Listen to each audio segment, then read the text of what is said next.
Yo, what's up mga lods? So, meron tayo dito, no, may na-receive tayong fake na relo, no, ng G-Shock, no, Casio. Kasi ang in-order natin is yung limited edition ng collaboration ng Naruto at saka ng G-Shock.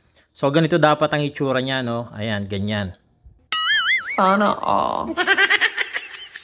So, ayan, no, clearly sa box pa lang, no, sa presentation is hindi na original yung dineliver sa atin. Kunyari, nilagay pa nila sa ganito, no, sa ganitong bag. So, tignan natin, buksan natin.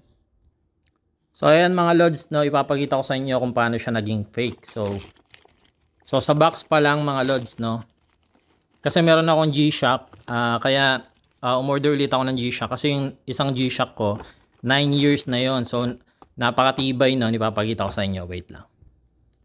Eto mga lods, no, yung aking G-Shock na nabili ko 9 years ago. So 9 years na to mga lods, napakatibay. Scratch resistance, ginagamit ko araw-araw pang duty, pinangliligo swimming pool sa dagat, no. So napakatibay na ito.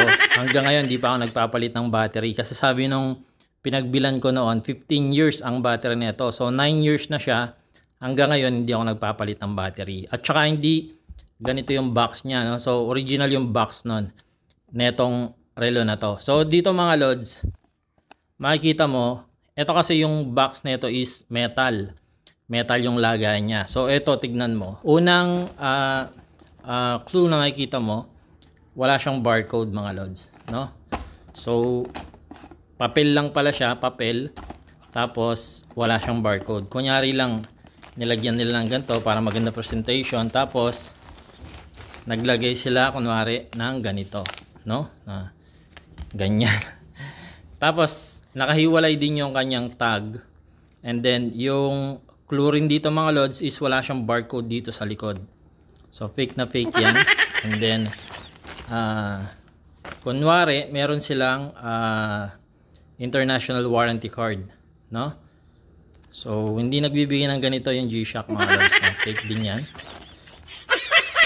And then yung kanilang manual. So, yun sa original na Naruto limited edition, kaya nagustuhan ko yun mga lods kasi favorite ko rin ang Naruto. Hindi ganito yung kanyang manual, no? Collaboration yun ng G-Shock at saka ng Naruto. So, no, wala sa hindi tumama yung mga packaging niya. And then yung mismong relo mga lods, no, buksan na natin. So, ayan. So ganito yung lalagyan niya mga lods, no? Yung original G-Shock, no, yung isang G-Shock ko, ganito ang lalagyan.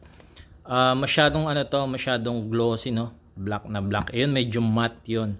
Matte yung lalagyan niya. Tsaka medyo maliit ito. Ayun is medyo malapad yung lalagyan nito. So, pag binuksan mo siya mga lods, wala siyang cover dito. Usually may cover yung mga 'yan. And then ganito lang siya, no? Pero ang kuha-kuha niya mga lods, no, tignan mo. Pero pag inilawan mo yan, dito lang yung may ilaw. Hindi umiilaw yung paikot. Ayan, no.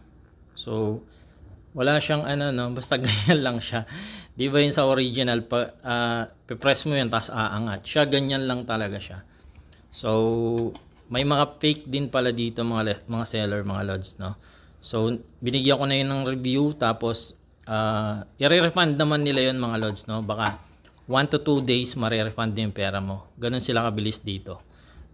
So ayan, kung makikita nyo rin dito, no, so original, tignan nyo yung pagka-metal nya, no. Parang matte silver. Tignan mo dito sa fake is glossy siya, no. Kumikislap siya.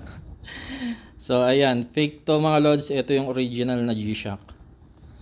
And then kuwang-kuha niya yung itsura, no, nung Naruto.